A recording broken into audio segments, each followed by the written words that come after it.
Okay, this video is on Tidradio TD-DP738. It's a 10 watt. It's an analog or DMR radio, handheld, and has GPS. So, okay, let me show you the real thing.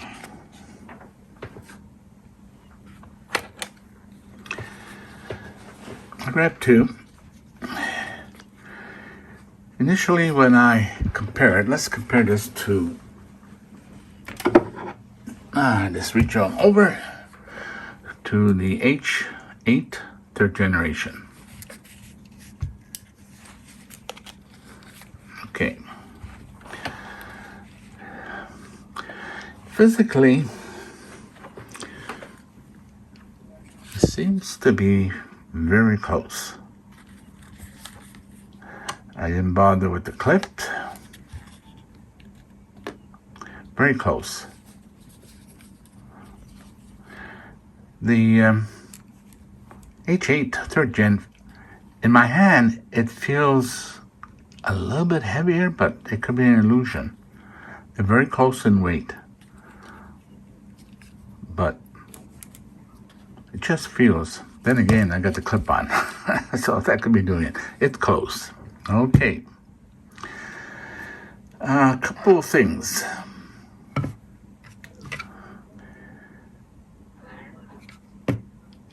Now, the H8, looks like I have a cat here that wants my attention. Let me just pause. The cradles are not the same. The H8, the input is 5 volts because you're using USB-C. Output is 5 volts. With the DMR radio, input is 12 volts and the output is 8.4. So you can't use the same cradle. It looks physically the same. One could place it in, and the mount is totally different, so you need to be careful. You don't want to put a wrong voltage, and of course it comes with the usual thing. To me, it's negative. I would consider this negative, considering how they already had USB-C and,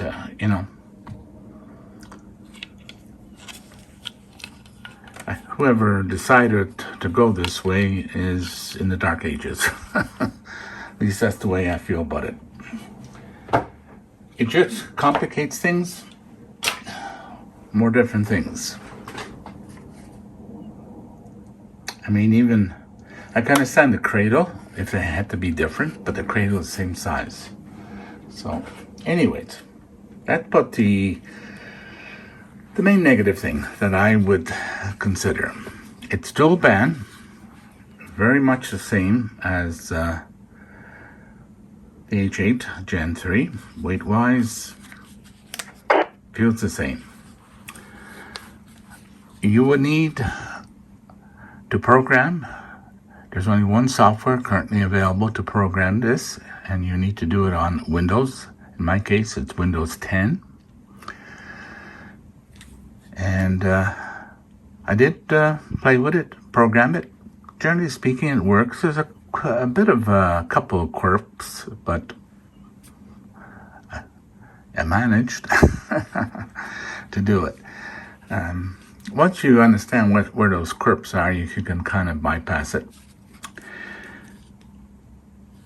Now, let's see if I could demonstrate. Okay, this switches from band A to band B. Right now, I'm on band A, and the next key kind of gives me a different display. So it's on Zoom Zone 1, I should say, not Zoom. channel 001, and that's the frequency. And I could put a call sign, some information there, so that works.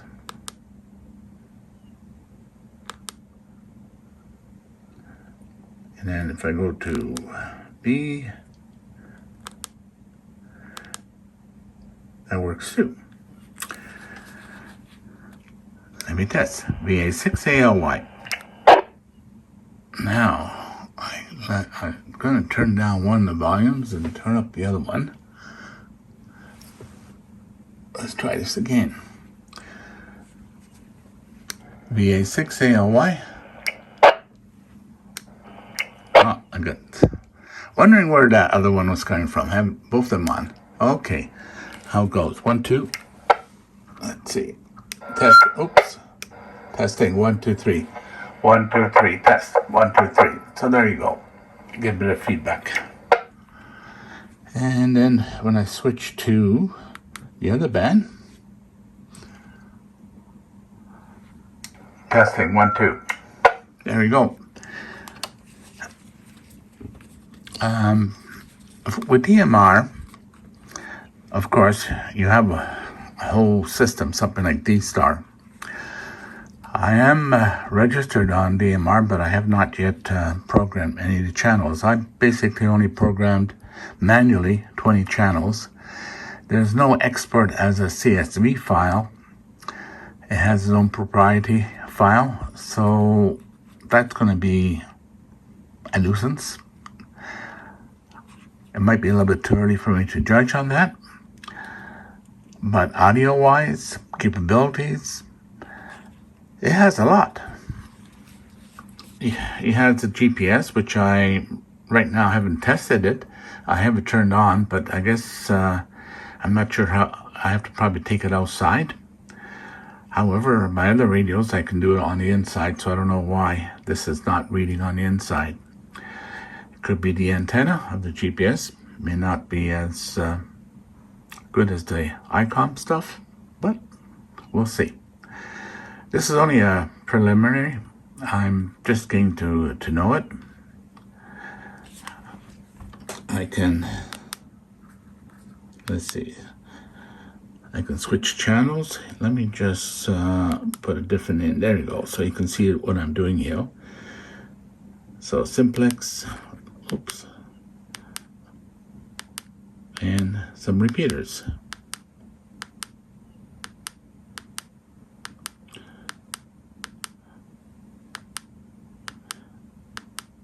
Well, let me try this one. VA6ALY testing. Okay, it dropped quick enough. So, other than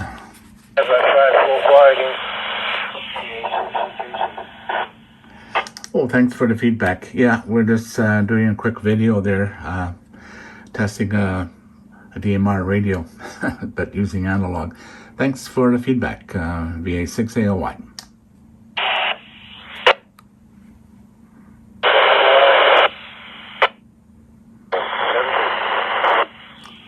Okay, he was a little bit noisy into the repeater, but anyways. But I was full quieting. So, there you go. So, programming is a little bit more complex. You're going to learn new terminology, just like D-Star, but with DMR. A little bit different. It supports text messaging. In fact, I think the text messaging on this is better than on the TD-H3 Plus because I can program some canned, ready-made text messages. And because of the digital side of this, you can get more privacy without breaking the rules. You can, if I want a particular person, I can just select that individual, talk groups, individual groups, whatever. You can do that. And apparently, if you set up the radios right, you can check if the other radio is on without disturbing anyone. So, there's some interesting features in there. for kicking around for everyday use, I would say the H3 Plus. If you are really into DMR and want to play with DMR, then yes, give it a try. But expect a learning curve if you're not familiar with it. And we have a couple of D-Star radios, so we're comfortable with that.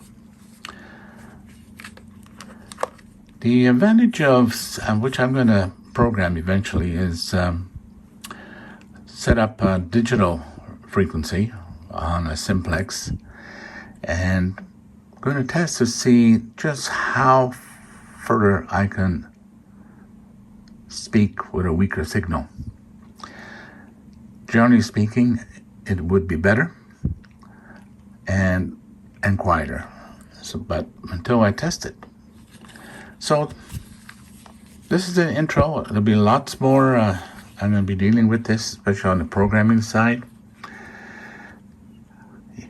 Unfortunately, the file is not text, but you can save it in their proprietary file.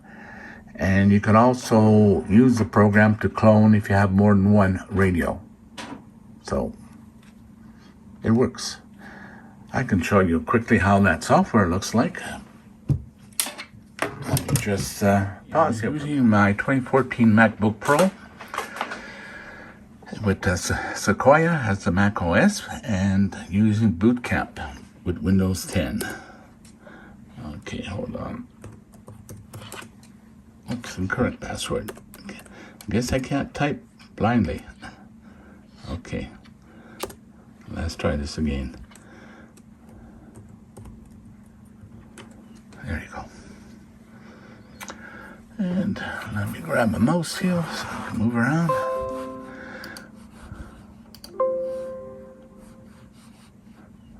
Okay. So this is how the software looks like. Let me expand this.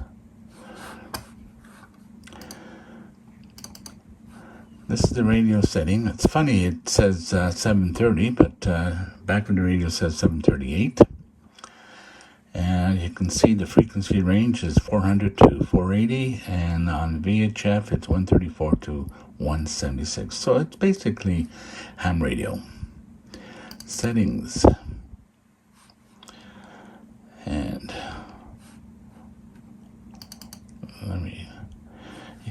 most of the stuff you can do on the radio itself, program the tones and stuff like that. And I got it set for 60 seconds. If I transmit any longer, I'm going to get an alert. Menu. You can turn off areas that you are not interested in the list. And buttons. I have 3 pairs. One on top. If I hit that button, let's say I'm in a different channel, whatever, it will take me to my home channel. And with a long push, I'll get the FM radio. And I like about this is I can have the squelch on momentarily. However, I can't have squelch momentarily and something else. You can't program another thing. And adjust power level and adjust squelch level. Actually, maybe I can show you that. Okay. Oh, this was the FM. Maybe I got the wrong radio here, I think. Hold on. Let me try the other one.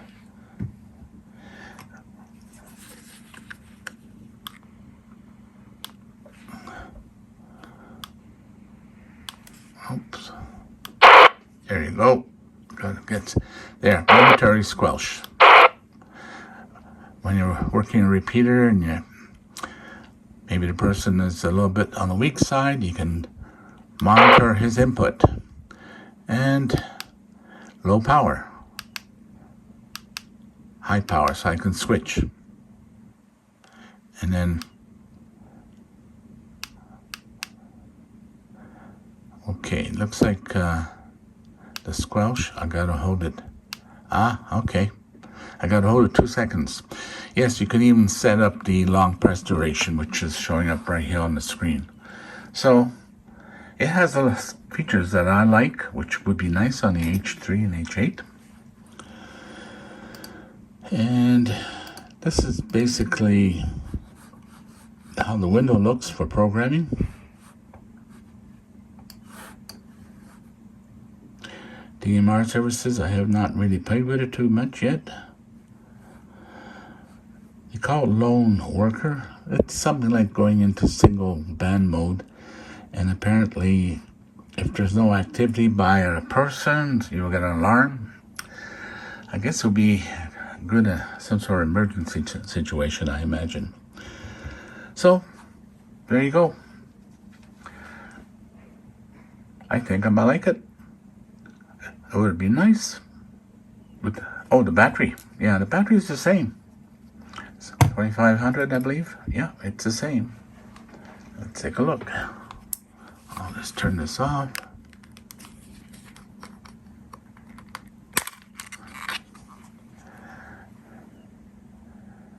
Yeah. What about 7.4 volts? Let's see what the other one is.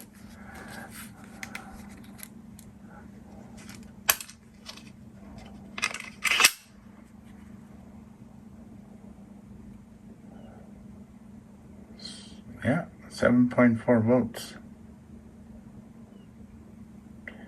I gotta zoom in a little bit on this. Yeah. Okay.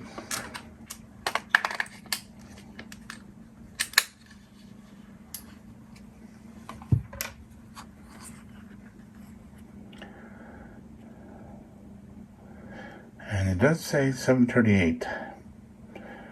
So I'm assuming the software was originally designed when they had the 730, and they basically did not update the radio information.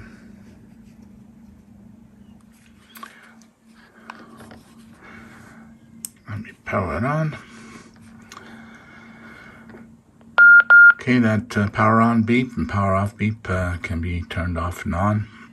I believe I have the turn down or turn off turned off. Oh well, okay. I'm just gonna go quickly through some of the settings here. Okay, scanned. I believe you have to create a scan list, and I got it set for home or zone 1. Hit back. Okay. Go to settings. FM radio.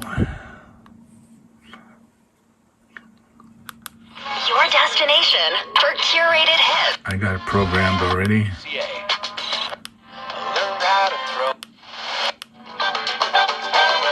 And then you can turn it off, and then you can go out. And GPS. Okay, I better. GPS. It's on. Go back.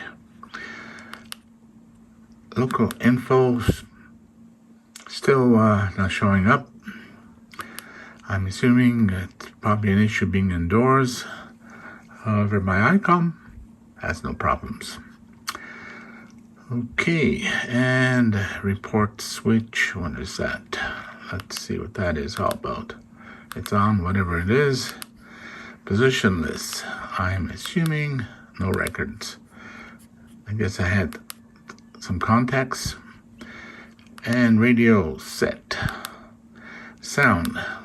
Volume. I believe this has to do with volume for alerts and stuff like that. So let me hit menu. In the middle. Okay. Interesting. After I made a change, it takes me back. And we'll go back to radio settings. Display. Brightness, I have 5. I think backlight I got set at infinite right now. So let me just put it back to 60 seconds. I kind of did it for this video. I'm not sure what menu reset is. I have not. I'm just assuming 60, 120 seconds. resets or bring something back to what it was originally. I don't know. Let's go back. Oh, and zone. I created 3 zones actually, and I think each zone you can do 100 or 200. I think it's 200, and I think it's 100 per group or something of that sort. So yeah, you can program an awful lot. I'm assuming there must be a way of importing the DMR stations. That's something I'll have to look into it. Okay. Power levels, well, I have it set middle right now.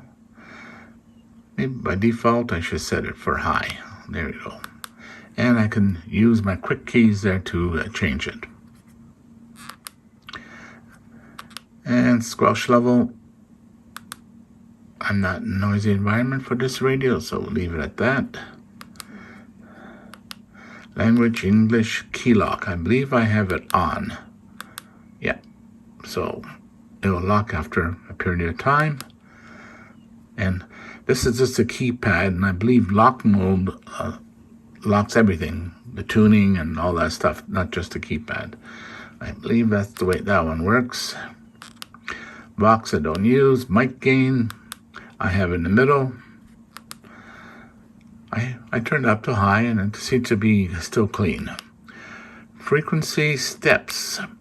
Okay, for VHF, of course, I like to have 5 and 12.5. I usually like for UHF, I think. And total time, I got that set for 60 seconds. So if you're a type that can talk too long, and this will remind you of stop talking. There you go. And I think you can do it with alert timing too. I guess it'll give you a 5-second beep, beep, beep or something of that sort, I'm assuming. Power save, it just says on or off. Work mode,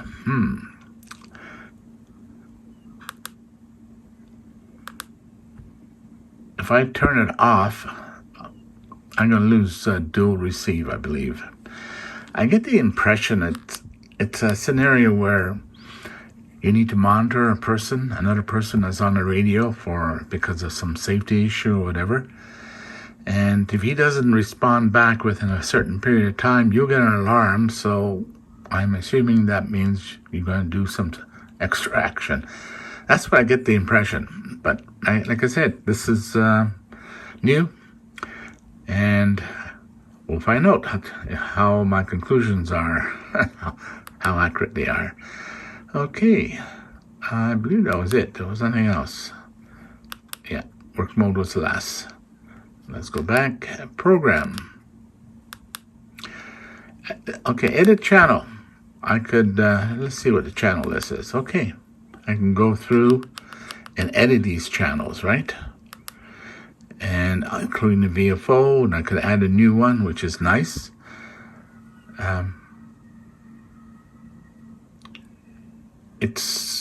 I created a new one. I thought it was pretty clean and easy. So it goes good. And of course the buttons, that's the one I like. Home channel, that'd be the top button here. Back and along, I believe will be the FM radio, back.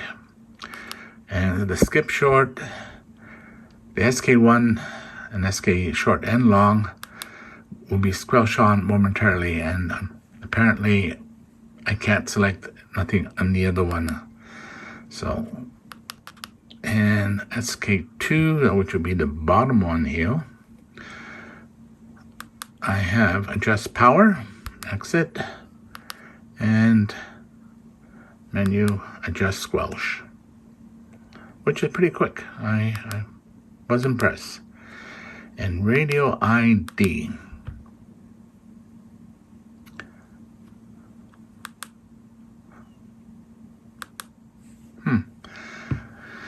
That's funny. Let's see, if I hit 6, and then I hit a 7, then it should say okay. Okay, this is odd. Let me try this again. I'm going to just delete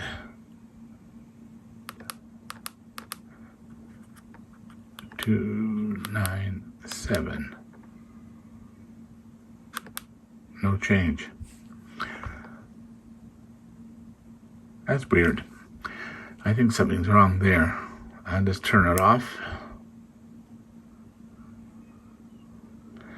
I guess that's, see, no beep button, turn off.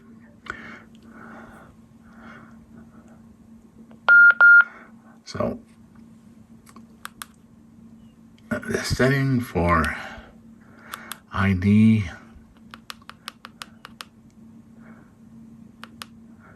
okay, that's radio info. Again, it doesn't say what model it is. So naturally, if that information is on the radio, then the program won't be able to pull it out. It just defaults to the name of the program. Okay. And that's it. Let's go back one. Let's go back one. And let me demo. There you go. Momentary squelch. And transmit low, transmit mid, transmit high. Okay, and then when you want to change the squelch, you got to hold it for 2 seconds. Again, that could be changed. You got to hold it another 2 seconds to get to the next one, and then another 2 seconds to get to the next one. Squelch 1. The default is 2 seconds, but you can make it 1 second, 2 seconds, 3, or whatever you find that you need. And of course, let me see. I'm going to move channels. Okay, I'm channel 41, which is blank, I believe. Okay, let's pick a channel that I do have. Oops.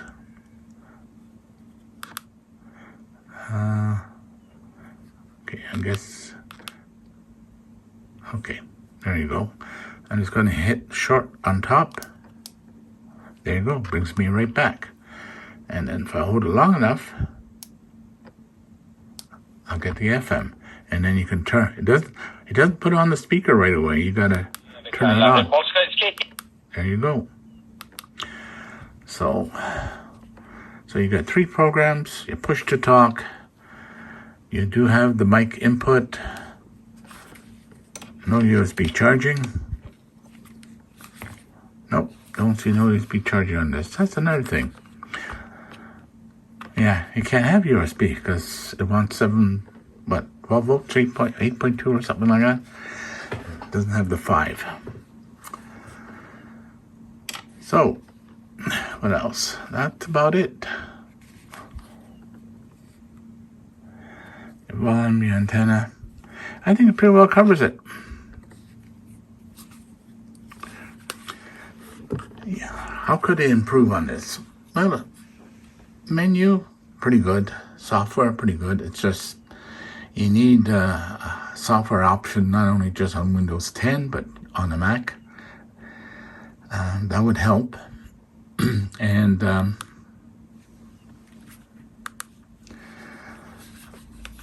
again, they should have stuck to USB-C with 5 volts, USB charging, and USB-C programming.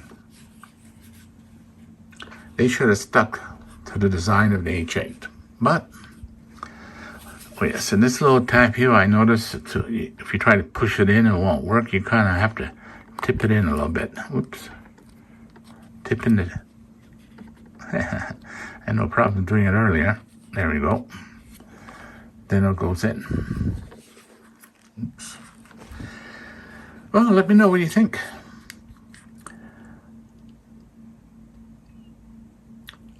I'm enjoying it, despite the things I would like to see. If I ever get another one, it's when they meet all the criteria that I want. But in the meantime, if you just want to play with DMR, get to know this technology, and Yeah. I got it check in just setting there for the screen. Oh yes, I turned it down to 30 seconds from continuous. So let's go. Oh, let me just hit home again. There we go. I like the home button. If of interest to you, I would appreciate a thumbs up, and it would also be appreciated if you haven't subscribed, to subscribe. And give me feedbacks on this. This will depend on how much information more I will post. And if you have any questions, until next time, take care. Have a nice day. If you haven't done so, it would be appreciated. Please subscribe. And thank you for watching. Have a nice day.